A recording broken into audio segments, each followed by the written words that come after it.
One of my most asked questions, especially over on Instagram, is about my intermittent fasting and what I eat and drink during my intermittent fasting. I shall be answering that and maybe a little more right here, right now. Hello and welcome to my channel. I'm Andri. Today we are discussing intermittent fasting, estrogen, collagen, lemon water, all those lovely things. Let me tell you a little bit about myself. I am Andri. I am currently 59 years young and feeling fabulous. But I do a lot to make me feel like this, and one of those things is intermittent fasting. Hello if you're new, and welcome back if you're a golden oldie, a bit like me. Right, let's get into the video. Intermittent fasting. I have been doing intermittent fasting for, I would say it must be about 3 years now. I've done lots of other videos on my intermittent fasting. I have kind of tweaked it over the years. I have changed things up. So I'm going to start off by telling you what I eat and drink during my fasting hours. I normally do a 16/8 fast. It normally goes longer than 16 hours. I don't fast at the weekends. When I say I don't fast at the weekends, I don't use my app because I use the Zero app to keep me on track. But I naturally fast because I don't eat breakfast. Okay, so whilst I'm fasting, I basically don't eat anything. So when I wake up in the morning, I'll take a sip of water because I always have water by my bedside. The first drink that I will take, like a proper drink, is lemon water. So a mug of water, and I squeeze a whole lemon into the water, and I really enjoy that.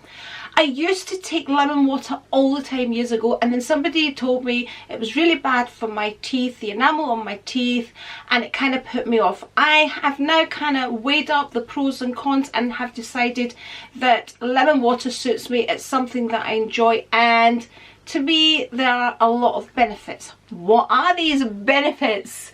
So lemon water, now this is all through my own research that I have done. I'm not an expert on any of this, but this is what works for me. So I take water for hydration, and then there's lots of water as well in my lemon water. So it is said that lemon water repairs the skin, increases collagen production, which, let's face it, when we're at this age and with the decrease of estrogen, we need as much collagen as we can possibly get. So talking of estrogen, I'm on HRT, only estrogen, because I've had a hysterectomy, so I don't need progesterone, and I use an estrogen gel which I rub onto my thighs in the evening. So lemon water increases collagen. It is an antioxidant and good for repairing the gut. It's a win-win, my people.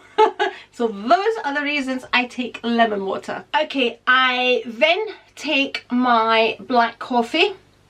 So this is all, again, this is all during my fasting hours. I take my black coffee. It's said through the research that I have done that you're not supposed to really take your coffee as soon as you wake up. You're supposed to wait at least an hour before taking coffee. So once I've had my lemon water, an hour plus has passed, and I take my black coffee. Sometimes I even go to the gym and take my black coffee when I come back. Sometimes I just take it with me. Okay, black coffee. I have now changed from organic black coffee, so it's as clean as I can possibly get it. So there's no chemicals or anything other than organic coffee beans in my coffee. I take it black. I do not add anything into my black coffee, absolutely nothing.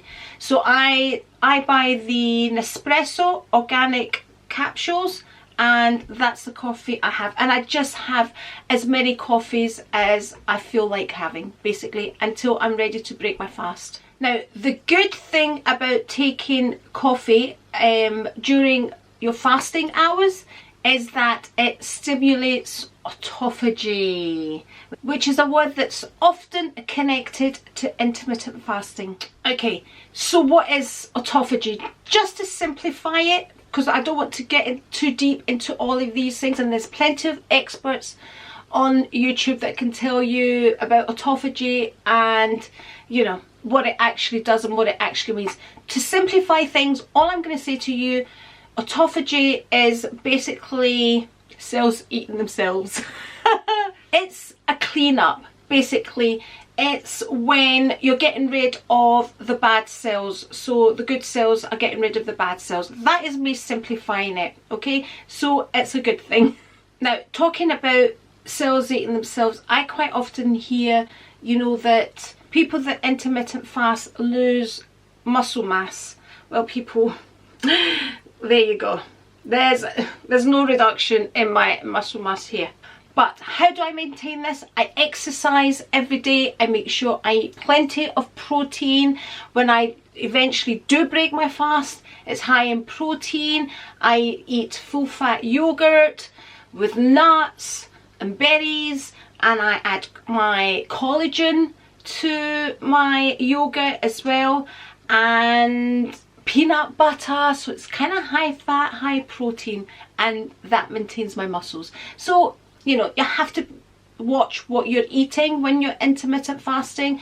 I know a lot of people do it for weight loss. I don't do it for weight loss. I do it for health benefits. So I don't break my fast with crisps and chocolates and all that stuff. I'm very careful with my diet the majority of the time. So basically, that's all I have when I'm fasting. Water, lemon water, and black coffee. That's it.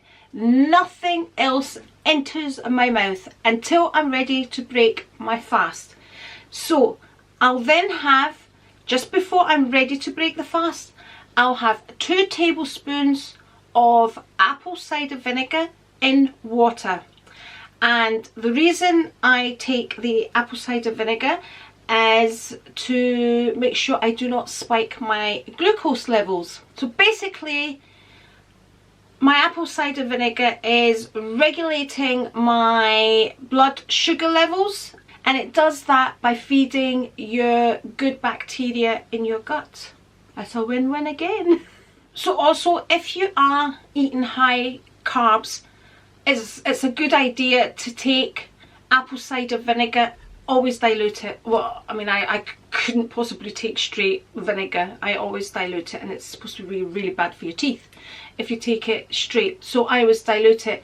So basically, if you eat high carbs and you take apple cider vinegar, it controls your sugar spikes before and after a meal. I think you can do it before or after a meal. I always take it before, and I have started doing that if I'm craving bread. I try and avoid high carbs, but sometimes you just have to. Then I'll take my vinegar just to control my sugar spikes, which I am prone to. I've never had one of these monitors, but I know my body. If, you know, it goes out of balance, I get shaky and sweaty, and yeah. And since I've been doing my intermittent fasting, lowering my carbs, I don't get any of that anymore, and I used to get that quite a lot. Incidentally, the reason I choose apple cider vinegar with the mother is that the mother is a probiotic, which again is beneficial to